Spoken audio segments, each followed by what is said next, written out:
I'm a former police officer. It's time to share the most disturbing case I've handled. I'm going to share a few stories with you. One by one though, because if I was overwhelmed by them, I have a feeling you will be too.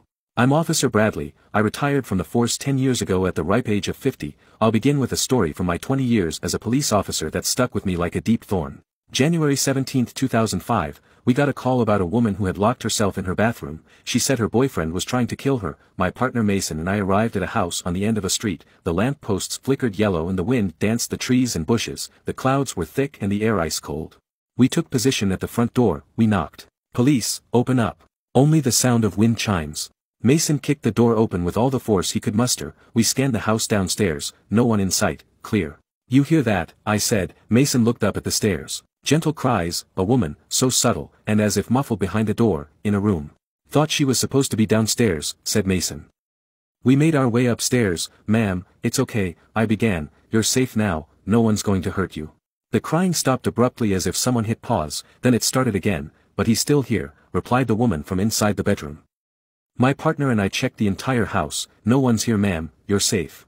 Downstairs, the front door slammed shut. My partner and I gave each other a gaze and I could notice his brow sweating despite the cold night. I used my head to gesture for him to take a look. He stood from atop the stairs and looked down at the front door. "Just the wind I think," he said. Then a gentle voice came from inside the bathroom. "Are you sure, Officer Bradley?" the woman asked. The entire night at that scene, neither my partner Mason nor I used our names out loud, not once.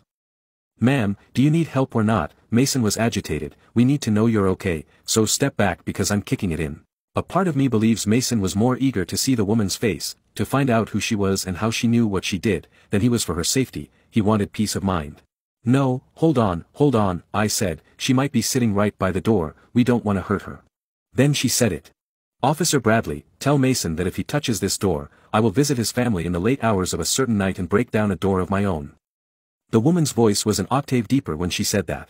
I never understood the expression, "white as a ghost." Do people actually turn that pale in the face? I learned that they in fact did when I saw my partner react to those sinister words. I couldn't stop him from kicking in that bedroom door this time. But when he did, we found nobody inside. There wasn't a window above the shower through which to escape or another door to go through, and yet, we were certain that we just had a full conversation with a woman behind this door. We scanned the entire house, including the backyard, one last time, inch by inch, nothing. My partner and I communicated non-verbally the rest of the night, so when it was time to leave, we gave each other a look and left the house without even looking back. Now, this is the part of the story I haven't told anyone, not even Mason. We were sufficiently disturbed so I didn't want to tell him what I'm about to tell you. When we left the house, I drove us back to the station that night. He probably thought I didn't notice, but his hands were shaking too much to drive comfortably. He doesn't drink coffee. As I reversed the cruiser out the street, Mason didn't look back at the house. But the truth is, I did, and I sincerely wish that I hadn't. My eyes squinted through the thick darkness between me and a garbage can at the side of the house to see a black figure kneeling by the gate, as if watching us leave. And as we finally began to drive away, as the house became more and more distant in the rearview mirror, the figure slowly stood itself up, and, I'll swear even today, that as it stood up, its head peeked over the roof of that two-story house.